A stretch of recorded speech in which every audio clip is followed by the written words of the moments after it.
তিনি দুটি প্রথা চালু করেছিলেন, একটি হচ্ছে সিজদা আর একটি হচ্ছে পাইবস। এই দুটি প্রথাই হলো একটি পারসিক প্রথা। এবার সিজদা কি?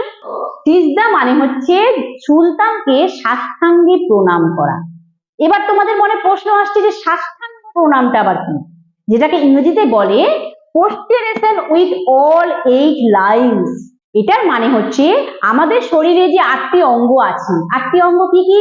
সেটি হলো হাত মানে হ্যান্ড, পা লেগ, হাঁটু নি, কপাল মানে ফোরহেড, বুক মানে চেস্ট, মুখ ফেস, চোখ আই এবং মাথা হেড। এই 8টি অঙ্গ বা 8 লাইনস, এইগুলোকে মাটিতে স্পর্শ করে প্রণাম করা, এটাকেই বলা হচ্ছে সিজদা প্রথা। সুলতানের দরবারে আসলে প্রথমে তাকে সাষ্টাঙ্গে সবাইকে প্রণাম করতে হতো। এবং আরেকটা প্রথা তিনি প্রচলন করেছিলেন যেটাকে বলে পাইবস। এই প্রথা অনুযায়ী সুলতানের পদযুগল চুম্বন করতে হতো, মানে সুলতানের পাকে চুমু খেতে হতো। তারপরে মানে প্রথমে সাষ্টাঙ্গে প্রণাম করতে হতো, তারপরে দুটি পাকে চুমু খেতে হতো। আর এই দুটি প্রথা ছিল তার সার্বভৌম ক্ষমতার প্রতীক।